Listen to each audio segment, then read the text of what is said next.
In case anyone was wondering, I love drama heart emoji. What's this player 1 name, player 2 name? So player 2 right now is You can just... Oh, so we got player 1 is Snock. Team Legend. So red is Team Snock, JTG. Flashing Fire, I believe, is second player. Yes, Flashing Fire is second player, and Legend is third. So we see Pokemon Stadium. It's like we've said before. There's still a floaty involved in this team. So Snock dying off the top at 127 from Ganon first hit down smash. That's probably going to be a good stock to take early, because among these JTG is going to be the one who's probably going to be holding on to stocks longer, seeing he's not a floaty on PS2. Though Spartacus is better on PS2 than a lot of floaty players that I know, which is the reason. But yeah, we see lots and lots of strong hitboxes coming out from the Ganons. They're, as one could expect, they're prioritizing up smash and down smash, because those are going to be their big vertical killers on Spartacus. And Legend deciding that this stock isn't worth it. He doesn't even need it. Shoot.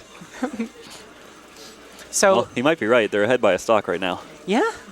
Though an interesting something we saw in the last match that we watched of theirs, that JTG still played Meta Knight. Is his Meta Knight something that happens a lot? I've never seen it before. See, that's what I was wondering too, because I've also never seen it. And I know that when he teams with Sledge, he plays Zelda, and they play Zelda Donkey Kong.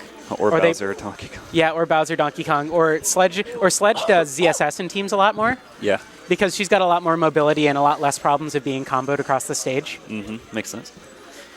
But I think we're probably still going to be looking to see the same thing out of both teams, because Flashing Fire and Legend are still double Ganondorf, and Red Team is still playing against double Ganondorf. So JTG and Spartacus are definitely going to be looking to get as many 2v1s as possible to try to just clean up Ganon stocks, because again, he's really quite fragile if you get him in a situation where he's being comboed rather than just getting stray hits. Yeah, it looks like they're having trouble with that, in part because they'll start a combo and then the other Ganon will come over and stop it. And also specifically in Legends playstyle with lots of down Bs, down B is going to also be a really good way to get his teammate out of trouble, because it's going to cover a lot of the stage and knock opponents away. Yeah. And Snock looked like he's having trouble with the Meta Knight there. Oh yeah. Uh-oh. I think if this game keeps going poorly, he might switch to Zelda. You think so? Yeah.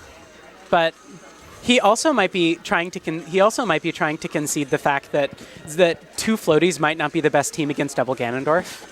I don't know what you're talking about. Hey, we did not play against double Ganondorf. A nice meaty fair, Legend getting on his teammate. Get out of the way. Yeah, that's right. Mine. Hands off my bread. And we see Spartacus trying to go for the up throws. Those probably aren't going to work very well on Ganondorf, at least not to kill. Yeah. Which I think that and how fragile Meta Knight apparently is, I think the stage is definitely going to be better for double Ganondorf than not. Yeah, I think you're right. Especially if they just approach with Dare all the time. I don't know what the other guys can really do about it. Oh, he tried to gimp him. Sparty tried to gimp him and paid with his stock. And I know something that I've known about in doubles for really quite a long time is that double Ganondorf is a good team, because the fact that there are two of them really deal with one of Ganondorf's biggest flaws, in that he can't cover a lot of the stage at once. Oh, call out. Since they're two Ganondorfs, they can both kind of just put out their huge hitboxes on either side of the stage. And if blue team, each of them just picks a side of the stage, then they can keep the entire stage covered at once. That makes sense. It looks like JTG is going to stay Meta Knight. At least they've gone to the stage select screen. Oh wow. That doubles WF is going on a journey. Okay, so we see them banning Dreamland and other Dreamland. Laptop problems. I definitely like those bans. Those make sense from double Ganondorf. Because we saw a lot of really early kills on PS2, and they're going to want, on whatever stage they wind up on, they're going to want to get as close to replicating those early kills as they can. And Dreamland is the best stage to not do that. So it makes a lot of sense to just ban Dreamland and other Dreamland. I imagine this stage is a lot better for Sparty, and I'm not sure. He's going to have a lot more. He's going to have a lot more room with it, with how much higher the ceiling is, in order to not die to down smash at like 80.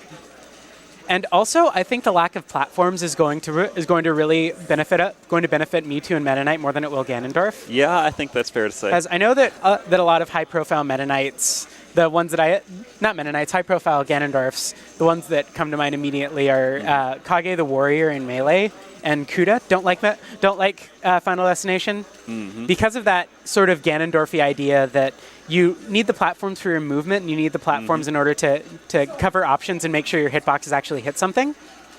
Okay, JTG gets a good nair there. I think Legend's dead. Unfortunately, he didn't nair off stage when Ganondorf was coming back, but he got it eventually. Nair again? Oh, gets spiked. He gets trying to up air Flashing Fire off stage and gets clipped by the down B spike.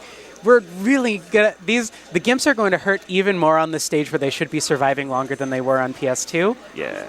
The Randy down smash from Meta Knight. It's a really strong option. And reverse Dacus? Is that what I just saw? FlaFi really likes Dacus.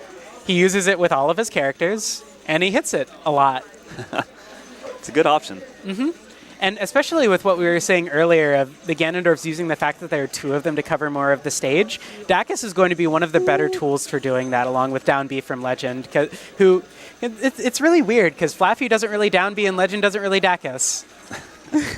They cover each other's weaknesses.